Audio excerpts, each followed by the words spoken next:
નમસ્કાર. ચાલો આજે એક એવી જબરદસ્ત ટેકનિકની વાત કરીએ જે તમારા આખા વર્કિંગ વીકને તમારા કંટ્રોલમાં લાવી શકે છે. ખરેખર આ પરિસ્થિતિ કદાચ ઘણી જાણીતી લાગશે નહીં? આમ રવિવારની બપોર હોય, મસ્ત આરામ કરતા હો ને ત્યાં જ ફોન રણકે અને દિલમાં એક જ ધ્રાસકો પડે, ક્યાંક ઓફિસમાંથી તો ફોન નથી ને? સાચું કહું ને તો આ ડર મોટાભાગના કર્મચારીઓને સતાવે છે. તો સવાલ એ છે કે આ વીકેન્ડ કોલ્સ આવે છે શા માટે? આની પાછળનું મુખ્ય કારણ છે માહિતીની અસમાનતા. મતલબ કે તમે આખા અઠવાડિયામાં શું કામ કર્યું છે એની તમને તો ખબર છે, પણ તમારા બોસને જેટલી ખબર હોવી જોઈએ એટલી નથી. અને બસ આ જે જાણકારીનો ગેપ છે ને, એ જ માઇક્રો મેનેજમેન્ટ અને આપણા વીકેન્ડની શાંતિ છીનવી લેવાનું કારણ બને છે. પણ ગભરાવાની જરૂર નથી. આ આધુનિક ઓફિસની સમસ્યાનો ઉકેલ આપણને સદીઓ જૂની એક બહુ જ રસપ્રદ વાર્તામાંથી મળવાનો છે. આ વાર્તા છે રાજા કૃષ્ણદેવરાય અને એમના ખૂબ જ બુદ્ધિશાળી દરબારી તેનાલી રામાની. અને માનો આ વાર્તામાં સ્માર્ટ કમ્યુનિકેશનનો એવો પાઠ છુપાયેલો છે જે આજે પણ એટલો જ કામનો છે. તો વાર્તાની શરૂઆત થાય છે અતૂટ વિશ્વાસથી. એક વેપારી છે જે પોતાના પૂર્વજોની બધી જ સંપત્તિ એક પેટીમાં ભરીને રાજાને સાચવવા માટે સોંપે છે, કેમ કે એને રાજા પર પૂરેપૂરો ભરોસો હતો. રાજા આ મોટી જવાબદારી તેનાલી રામાને સોંપે છે. પણ થોડા દિવસો પછી તેનાલીને કંઈક ગડબડ લાગે છે. એમને પેટી શંકાસ્પદ રીતે હલકી લાગે છે. હવે વિચારો, અહીં તો વિશ્વાસ જ દાવ પર લાગી ગયો હતો. અને અહીં આવે છે આખી વાર્તાનો સૌથી મહત્વનો વળાંક. તેનાલીએ શું કર્યું? એમણે કોઈ સંકટ આવે એની રાહ ન જોઈ.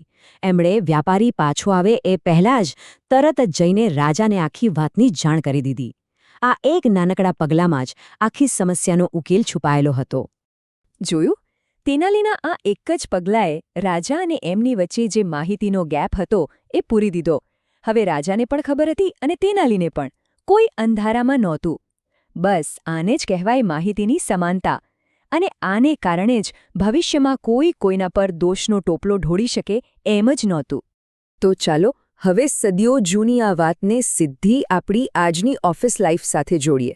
જેમ તેનાલી રામાએ માહિતીનો ગેપ પૂરી દીધો, એમ જ આપણી પાસે પણ એક બહુ જ સરળ પણ પાવરફુલ ટૂલ છે. અને એ ટૂલ છે 3 બુલેટ ફ્રાઇડે રિપોર્ટ. નામ અઘરું લાગે પણ કામ એકદમ સહેલું છે.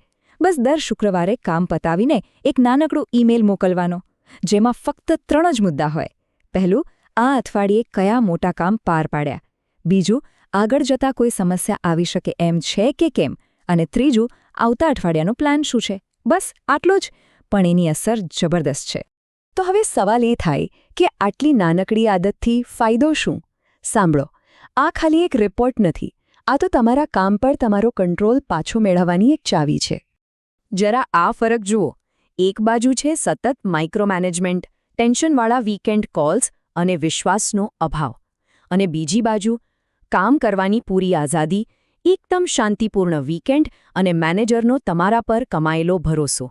અને આ બધો જાદુ શક્ય બને છે માત્ર એક નાનકડા સિમ્પલ રિપોર્ટથી. અને આ કોઈ હવામાં કરેલી વાત નથી હો. એક રિસર્ચ કહે છે કે જે મેનેજરો પોતાની ટીમ સાથે આ રીતે ખુલ્લીને વાત કરે છે, એમની ટીમમાં લોકોના નોકરી છોડવાનો દર લગભગ અડધો એટલે કે 48% જેટલો ઘટી જાય છે. જરા વિચારો, આ નાનકડી આદતની કંપની અને આપણા પોતાના કરિયર પર કેટલી મોટી અને પોઝિટિવ અસર પડી શકે છે. તો ટૂંકમાં આનાથી શું મળે છે? પહેલું, તમે તમારા કામના ડ્રાઇવિંગ સીટ પર આવી જાઓ છો. બીજું, તમે જે મહેનત કરો છો એ દેખાય છે, કોઈની નજર બહાર નથી રહેતી. ત્રીજું, પ્રોફેશનલ વિશ્વાસ બને છે. અને સૌથી અગત્યનું, તમારો પર્સનલ ટાઈમ, તમારો વીકેન્ડ એ ખરેખર તમારો પોતાનો બની જાય છે. એક વાત ખાસ યાદ રાખજો, આ કોઈ વધારાનું કામ નથી, આ સ્માર્ટ વર્ક છે. આ તમારા સમયનું એક નાનકડું રોકાણ છે, જેની સામે તમને માનસિક શાંતિ અને પ્રોફેશનલ આઝાદીનું કેટલું મોટું વળતર મળશે એનો અંદાજો લગાવો. ચાલો, તો બોસ સાથેનું કમ્યુનિકેશન તો હવે સેટ થઈ ગયું. પણ પેલું જે ચારે બાજુથી કમ્યુનિકેશન આવે છે એનું શું? એટલે કે આપણા સાથીઓ, આપણી નીચે કામ કરતા લોકો, બીજા ડિપાર્ટમેન્ટમાંથી આવતા ઈમેલ્સ અને મેસેજીસ, એ બધાને કેવી રીતે મેનેજ કરવા? બસ આ જ પડકારનો સામનો કરવા માટે અમે અમારા આગલા વિશ્લેષણમાં એક બીજી જોરદાર ટેકનિકની વાત કરવાના છીએ, જેનું નામ છે બેચિંગ કમ્યુનિકેશન. તો જો તમારા કામના દિવસ પર પૂરેપૂરો કંટ્રોલ મેળવવો હોય તો અમારી સાથે જોડાયેલા રહેજો. મળીએ.